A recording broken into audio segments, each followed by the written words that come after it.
Scott just made the point just Jefferson used to be a lot more secure, not just. Hi, everybody. I'm Steve Green, and welcome to part 2 of your Trifecta Triple, in which we sort of celebrate Earth Day, past, present, and future, assuming, of course, we live long enough. In part 1, we looked at the history of the holiday in which we celebrate our impending doom, and today in part 2, let's look at how Earth Day has evolved into the biggest international star-studded event this side of the Oscars. With me to do just that, Bill Whittle and Scott Ott. Gentlemen, Earth Day began 45 years ago as an event, you know, for hippies who were just certain that half of us were going to starve to death and that the lucky survivors would choke to death on their own pollution. This didn't quite come to pass, but that hasn't stopped the celebration from growing into a huge event, drawing in all kinds of rich and famous to mingle with the stinky hippies. Now, to get that celebrity ball rolling, here's one of my favorite Earth Day clips ever. And this is from last year's event, in which our own Michelle Fields had a nice little chat with Leonardo DiCaprio. What are you hoping to achieve? Well, we want to create 100% clean energy. We need to make a transition in this country. We need to show leadership, and that's what we're here to represent. We're going this way. What do you say to critics who say you go on yachts, you're traveling, and then here you are trying to get climate change? Got to get the climate march moving. Sorry.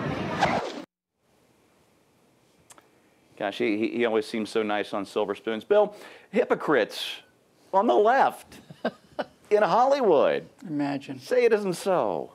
Say it isn't so. Our good friend, the Blogfather, I think really nailed this, and when he said, I'll start treating it like a crisis when the people who say it's a crisis start treating it like a crisis. It's really, honestly, all you really need to know.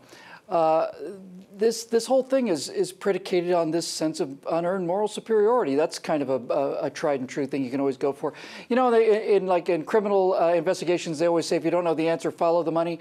It's true for the left too. If this doesn't make sense, follow the unearned moral superiority, and you will have your answer. Leonardo DiCaprio flies in his Gulfstream jet or whatever he's got down to global warming conferences because it allows him the moral cover to fly his Gulfstream jet to go to Cannes, and his Gulfstream jet to go to the Riviera, and his Gulfstream jet to go to Alaska, and his Gulfstream jet to go to Thailand, or wherever the hell else he wants to go in his Gulfstream jet. By taking it to things like this, it gives him a sense of being able to say to the rest of his cohort of idiots, hey, look, man, I'm out there in front of this thing. I mean, I have to go to raise awareness, but the fact that I put 12,000 tons of carbon into the atmosphere on this trip to prevent carbon from going into the atmosphere, that's a small price to pay for the awareness that we're raising. See, it's actually pretty simple when you get right down to it. But yeah, Steve, it's not just hypocrisy, or hypocrisy, depending on your pronunciation. It's a question of, I'm glad you brought up it's a question of what is the hypocrisy in service of. And if you understand that it's in service of the unearned moral superiority that allows them the licentiousness to do the same kind of things that everybody else wants to do, but guys like Leo DiCaprio cannot do in their surroundings of this progressive bubble chamber of idiocy, he has to have himself a pass. He's basically gotten himself one of these, medieval indulgences or one of these carbon transfer credits from Al Gore. It's a go-to-heaven free pass, and it doesn't cost you anything, just costs you a week in, Brazil.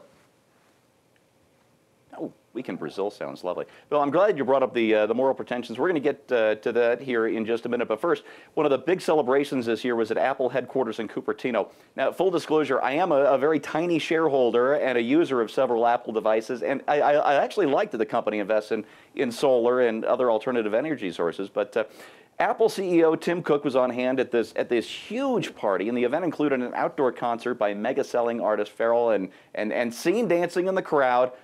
What a sight that must have been. None other than former Vice President and Apple board member Al Gore. And right there from the event, Al Gore tweeted, "What a great Earth Day event at Apple today." And you know what? I bet it really was. It sounds like a lot of fun. Gore then departed, presumably not by public transportation, for his luxurious California villa, or perhaps he left by private jet for his equally luxurious home in Tennessee.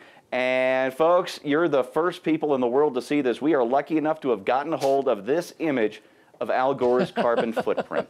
There it is.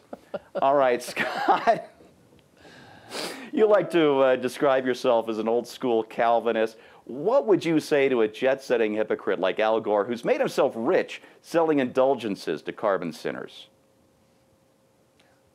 Well, and you've gotten to the heart of that. What started out as strictly something that was the government and a handful of what Bill calls eco-weenies has become a rather profitable business, and you literally are buying that unearned moral superiority. You're paying extra for your electricity, for example, if you want to, so that you can claim that your money is going into building wind farms or solar farms or stuff like that. In reality, it's not going there. It's buying these credits. It occurred to me the other day, what would happen? What do the American people really think about renewables and about the global warming scare? Does everybody really buy into this? Here's the test. Let's remove all federal government entanglements from the business of petroleum and from the business of so-called renewable energy. Let's get the special treatment, the special taxes. Let's get the investments and the entitlements out of there. Let's pull back everything and see how the American people vote with their feet. The truth of the matter is, so-called renewable energy cannot survive without government. It would die tomorrow if it weren't propped up by government. What he said. You can't have crony capitalists without cronies, Scott. That's ridiculous. Bill, did you want to throw something in there? No, I just said that's the most brilliant analysis of this I've ever heard. It really was. And folks, it is that hypocrisy that gets me about Earth Day. And, you know, Bill got to this, but I wonder if he doesn't have the cause and effect kind of switched around. You know, the event's founders were fools, but they might at least have been well-meaning fools. You know, Earth Day was their way of trying to get everybody involved. But to paraphrase a line from one of my favorite movies, when everybody can save the world, then nobody can, because, well, obviously it doesn't actually need any saving. I realized this when I read news the other day about the new BMW i8. I hope we can get a picture of that up there. There it is. It's fast, it's beautiful, it's a plug-in electric, not even a hybrid, plug-in with 420 foot-pounds of torque and a $130,000 price tag. It's been described by one driver as pure heroin, and I suppose it is if you want to save the Earth and show how rich and powerful you have to be to really save it. That's right. If you have to ask, you can't afford to be as good to Mother Earth as Al Gore and Leonardo DiCaprio are. Earth Day isn't about saving the planet. It's just a new excuse for the old human weakness of showing off what you've got with the added benefit of being morally superior about it and preaching to us peons down below.